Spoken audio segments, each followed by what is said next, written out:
सुप्रभात विद्यार्थी मित्रांनो, आज आपण PUC द्वितीय वर्षाकरिता असलेल्या साहित्य मंथन या पाठ्यपुस्तकातील पद्य विभागातील आई ही कविता अभ्यासणार आहोत। आई या कवितेचे कवी आहेत फ.मु. शिंदे। कविता पाहण्याआधी आपण कवी परिचय पाहूया। फ.मु. शिंदे यांचे पूर्ण नाव आहे फकीरराव मुंजाजी शिंदे।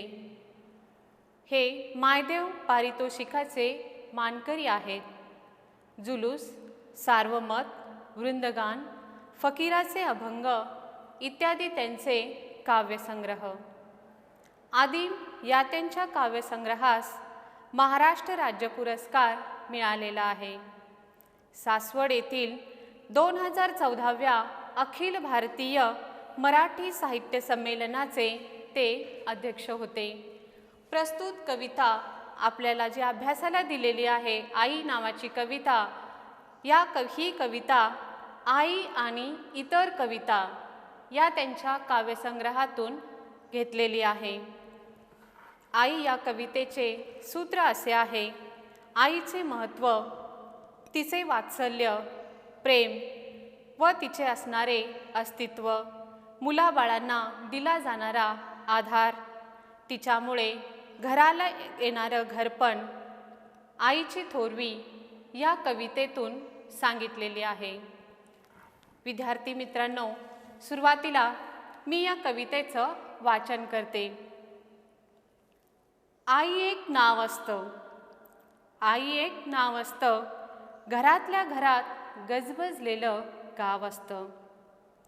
सर्वात असते तेव्हा जाणवत नाही, सर्वात असते तेव्हा जाणवत नाही, आता नसली कुठंच तरीही नाही म्हणवत नाही। जत्रा पांगते पालं उठतात, जत्रा पांगते पालं उठतात, पोरक्या जमिनीत उमाळे दाटतात। आई मनामनात तशीच जाते ठेवून काही, आई मनामनात तशीच जाते ठेवून काही, जीवाचं जीवालाच कळावं असं जाते देऊन काही। आई असतो एक धागा, आई असतो एक धागा, वातीला उजेड दावणारी समईतली जागा। घर उजळतं तेव्हा तिचं नसतं भान, घर उजळतं तेव्हा तिचं नसतं भान, विझून गेली अंधारात की सैरावैरा धावायलाही कमी पडतं रान। पिकं येतात जातात, पिकं येतात जातात, माती मात्र व्याकुळच, तिची कधीच भागत नाही तहान। दिसत काहीच नसलं डोळ्यांना, दिसत काहीच नसलं डोळ्यांना, तरी खोदत गेलो खोल खोल, दिसत काहीच नसलं डोळ्यांना, तरी खोदत गेलो खोल खोल, की सापडतेच अंतःकरणातली खाण। याहून का निराळी असते आई, याहून का निराळी असते आई, ती घरात नाही तर मग कुणाशी बोलतात गोट्यात हंबरणाऱ्या गाई। आई खरंच काय असते, आई खरंच काय असते, लेकराची माय असते, वासराची गाय असते, दुधाची साय असते, लंगड्याचा पाय असते, धरणीची ठाय असते। आई असते जन्माची शिदोरी, आई असते जन्माची शिदोरी, सरतही नाही आणि उरतही नाही। आई एक नाव असतं, आई एक नाव असतं, नसते तेव्हा, नसते तेव्हा घरातल्या घरात गलबललेलं गाव असतं, घरातल्या घरात गलबललेलं गाव असतं। विद्यार्थी मित्रांनो, ही कविता आपण इथं वाचलेली आहे। आईचं महत्त्व, आपण ही कविता आपण सविस्तर अभ्यासणार आहोत। असं मानलं जातं की आपण प्रत्येकजण देवाला हाका मारत असतो, आपल्या अडचणी संकट सोडवण्यासाठी देवाला हाका मारत असतो, पण हा देव एकटाच असतो। तो एकाच वेळेला सर्वांच्या हाकेला ओ देऊन येऊ शकत नाही. म्हणून देवानं घराघरामध्ये आईला निर्माण केलं. म्हणूनच आज आपण आईला आनंदी ईश्वर मानतो. आई म्हणजे देव मानतो, परमेश्वर मानतो. आई ही त्यागाची मूर्ती असते. ह्या जन्मदातेचे ऋण आम्ही कधीच फेडू शकत नाही. जिच्या हाती पाळण्याची दोरी ती जगाला उद्धारी. आपण सर्व नात्यांवर आपण जे प्रेम करतो ते आपण चेहरा पाहून करत असतो.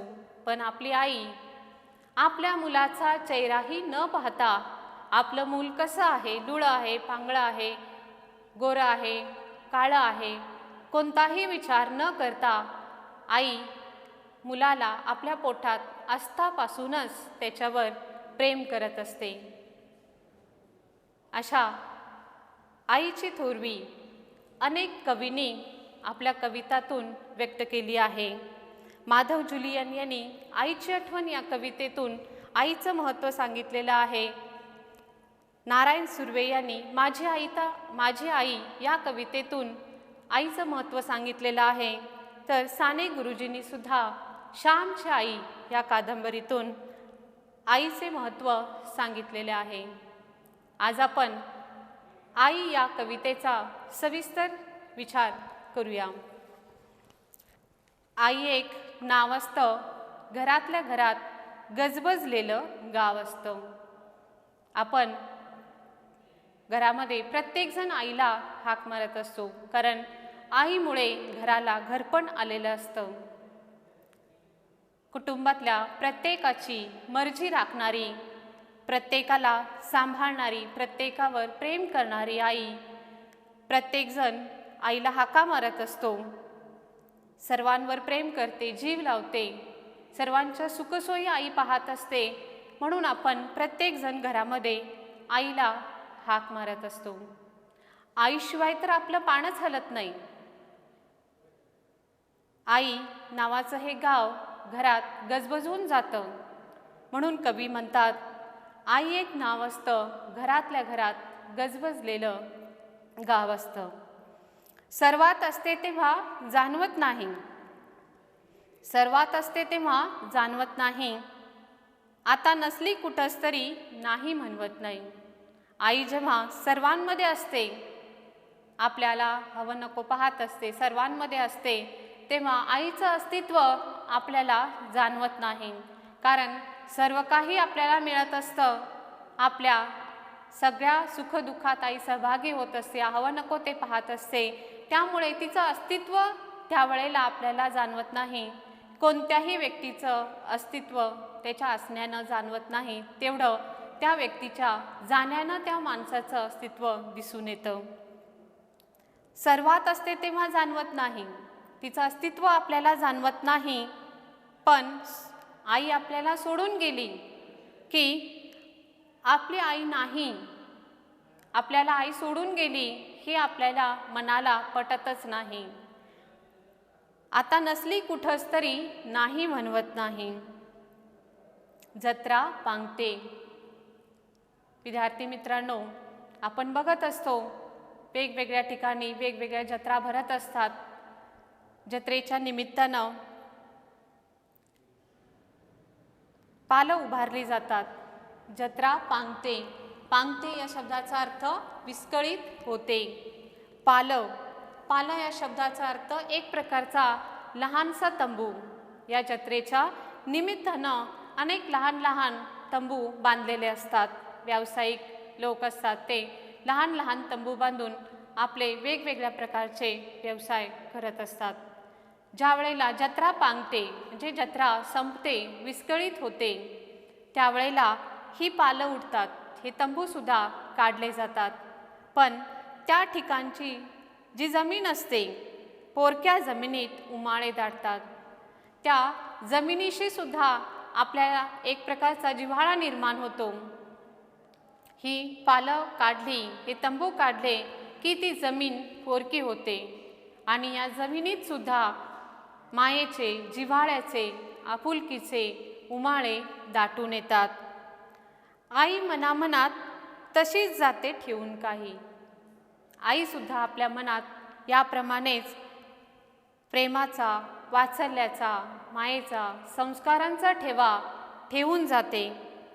जीवाचं जीवालाच कळावं असं जाते देऊन काही. आईने आपल्यासाठी काय केले, आपल्यासाठी काय त्याग केलेत, काय कष्ट घेतलेत, आईने आपल्याला काय दिले, हे फक्त आपणच सांगू शकतो. जीवाचं जीवालाच कळावं असं जाते देऊन काही. आई असतो एक धागा, आई असतो एक धागा. आपल्या कुटुंबातल्या सर्वांना प्रेमानं, मायेनं, वात्सल्यानं बांधून ठेवणारा एक महत्त्वाचा धागा असतो आपली आई. आई असतो एक धागा, वातीला उजेड दावणारी. दावणारी म्हणजे दाखविणारी. वातीला उजेड दावणारी समईतली जागा. देव्हाऱ्यात समई असते. समई स्वतः जळून इतरांना प्रकाश देत असते. आपली आई सुद्धा अशीच असते. आपली आई आपल्या कष्टातून, प्रयत्नातून आपलं घर उजळत असते. आम्हा सर्वांना सुखाचा, आनंदाचा, हर्षाचा प्रकाश देत असते या समईप्रमाणे. म्हणून कवी म्हणतात, आई असतो एक धागा, वातीला उजेड दावणारी समईतली जागा. घर उजळतं तेव्हा तिचं नसतं भान. घर उजळतं तेव्हा तिचं नसतं भान. आई आपल्या प्रत्येकाची मर्जी सांभाळत प्रेमाने आपले घर सावरत असते, उजळत असते. हे घर सावरत असताना तिला आपल्या आवडीनिवडी, आपल्या स्वतःचे छंद, आपल्या आवडीनिवडी हे सर्व काही ती विसरून जाते. स्वतःचं अस्तित्वच आई विसरून जाते. ह्या घराला घरपण देण्यासाठी ती झटलेली असते. स्वतः आपल्या काही आवडीनिवडी आहेत, काही छंद आहेत, आपल्यासाठी ती कधीच वेळ देत नाही. संपूर्ण वेळ, संपूर्ण आपलं आयुष्य ती ह्या घरासाठी झिजवत असते. आणि काही वेळेला तर आपण म्हणतो, आई कुठं काय करते. आपल्याला तिचं भान नसतं. हे सगळं आई जेव्हा करत असते तेव्हा आपल्याला तिचं भान नसतं, तिचं नसतं भान. पण आई अंधारात विझून गेली, आई आपल्याला सोडून निघून गेली की सैरावैरा धावायलाही कमी पडतं रान. आईच्या विरहाने, आईच्या वियोगाने आपण इतकं दुःखी होतो की कुठं जाऊ, कुठं शोधू आपल्या आईला, असं आपण म्हणत असतो. जमीन कितीही पोखरून काढलं तरी आई आपली सापडत नाही. माधव जुलियन एके ठिकाणी म्हणतात, सारे मिळे परंतु आई पुन्हा न भेटे. जगामध्ये सर्व काही मिळवता येतं, पण एकदा का आपली आई सोडून गेली की आपली आई पुन्हा कधीच आपल्याला भेटत नाही. म्हणून सैरावैरा धावायलाही कमी पडतं रान. पिकं येतात जातात, पिकं येतात जातात, माती मात्र व्याकुळच, तिची कधीच भागत नाही तहान. पिकं येतात, शेतकरी धरणीमध्ये, मातीमध्ये पिकं घेतात, पिकांची पेरणी होते, पीक उगवतं, कापणी होते, मळणीसुद्धा होते. या शेतकऱ्याला धान्य मिळतं या मातीतून. पण मित्रांनो, धरणीला काय मिळतं? ह्या मातीला काय मिळतं? काहीच मिळत नाही. माती मात्र व्याकुळच असते, तिची कधीच भागत नाही तहान. त्याप्रमाणे आपली आई सुद्धा असते. आई आपल्याला जन्म देते, लहानाचं मोठं करते, आपल्याला शिक्षण देते, आपल्यावर संस्कार करते, आपल्याला स्वावलंबी बनवते.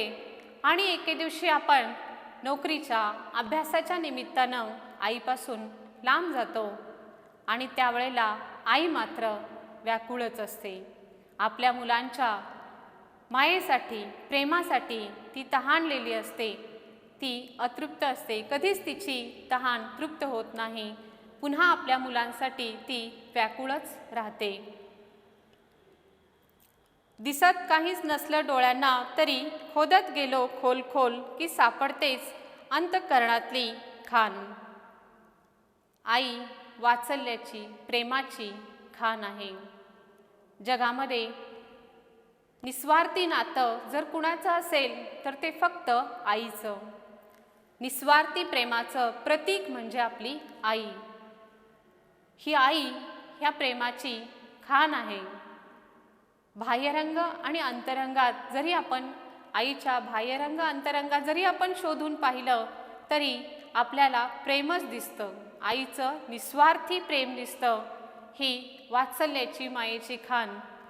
कितीही तुम्ही आईच्या अंतःकरणात खोल जाऊन जरी पाहिलात तरी तुमच्याबद्दल आईला प्रेमच दिसून येतं. सापडतेच अंतःकरणातली खाण. याहून का निराळी असते आई? यापेक्षा आपली आई का निराळी असते का? ती घरात नाही तर मग कुणाशी बोलतात गोट्यात हंबरणाऱ्या गायी.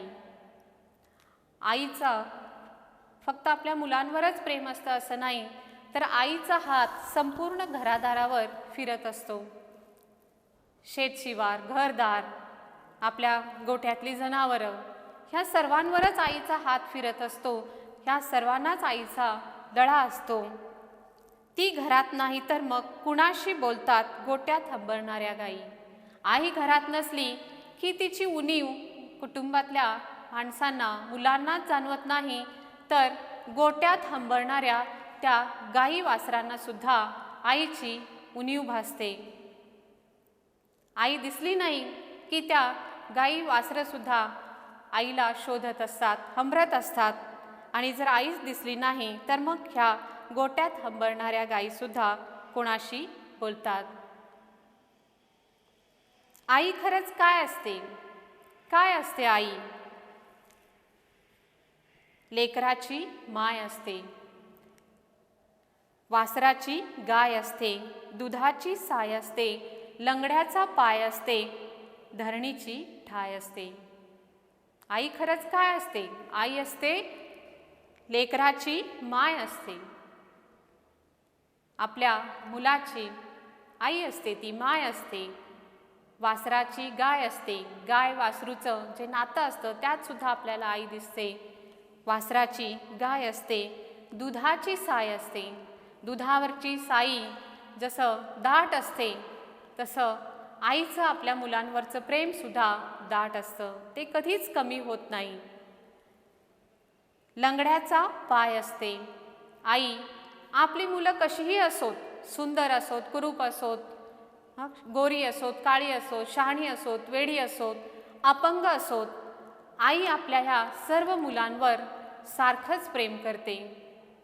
आईचं प्रेम कधीही विभागता येत नाही. आपल्या सर्व मुलांवर आई सारखंच प्रेम करत असते. आपलं एखादं मूल लंगडं असेल, अपंग असेल तर अशा मुलाचा ती आधार बनते. लंगड्याचा पाय असते, त्या मुलाचा ती लंगड्या मुलाचा आधार बनते, पाय बनते, त्याचा आत्मविश्वास बनते, त्याला प्रेरणा देते, जीवन जगण्यासाठी त्याला प्रेरित करत असते आई. लंगड्याचा पाय असते, धरणीची ठाय असते.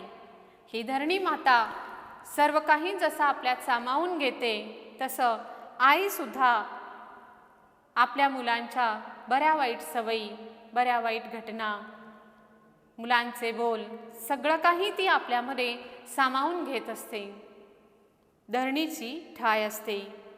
आई असते जन्माची शिदोरी. शिदोरी या शब्दाचा अर्थ आपण इथं लिहिलेला आहे, खाण्यासाठी बांधून घेतलेलं अन्न. प्रवास करत असताना आपण खाण्यासाठी अन्न आपल्यासोबत बांधून घेतो, त्याला आपण शिदोरी म्हणतो. पण या कवितेमध्ये आई ही काय आहे? जन्माची शिदोरी आहे. जीवनाची वाटचाल करत असताना आपल्याला अनेक गोष्टींची आवश्यकता असते. त्याप्रमाणे आई सुद्धा आपल्यावर संस्कार करते, प्रेम देते, वात्सल्य देते, माया देते, आपल्याला स्वावलंबी बनवते, धैर्य देते, आपल्याला धाडस देते, आपलं व्यक्तिमत्व घडवत असते. आपल्या ह्या व्यक्तिमत्वाचा शिल्पकार असते आपली आई. आपल्या हे व्यक्तिमत्व घडवण्यासाठी ह्या सर्व गोष्टी आपल्याला आई देत असते आणि हीच म्हणजे जन्माची शिदोरी. आयुष्याची वाटचाल करत असताना हीच जन्माची शिदोरी घेऊन आपण आयुष्याची वाटचाल करायची आहे. आईने दिलेले संस्कार, आत्मविश्वास, तिनं दिलेलं स्वावलंबन, तिचं माया, प्रेम, तिने दिलेले आपल्याला धैर्य, धाडस, हीच आईनं दिलेली ही जी जन्माची शिदोरी आहे, ही जन्माची शिदोरी घेऊनच आपल्याला जीवनाची वाटचाल करायची असते. आई असते जन्माची शिदोरी, सरतही नाही आणि उरतही नाही. आपण म्हणतो की ह्या 2 ओळी इथे फार महत्त्वाच्या आहेत. सरतही नाही आणि उरतही नाही.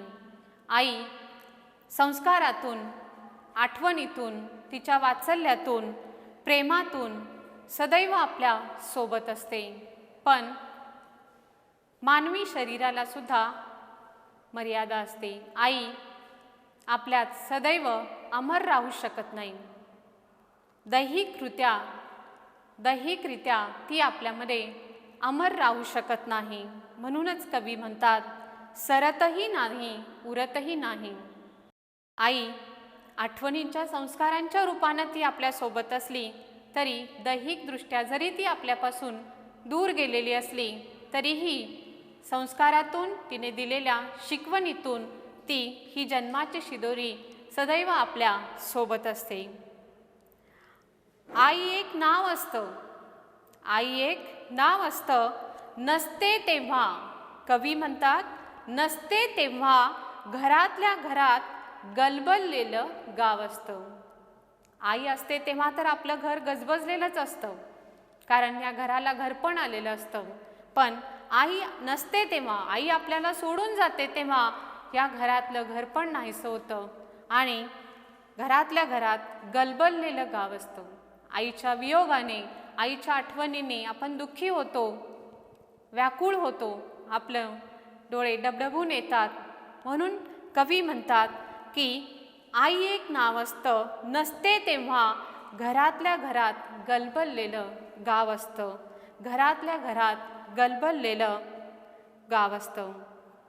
विद्यार्थी मित्रांनो, आईचे महत्त्व थोरवी या कवितेतून फ. मु. शिंदे यांनी सांगितलेली आहे, ती आज आपण पाहिलेली आहे.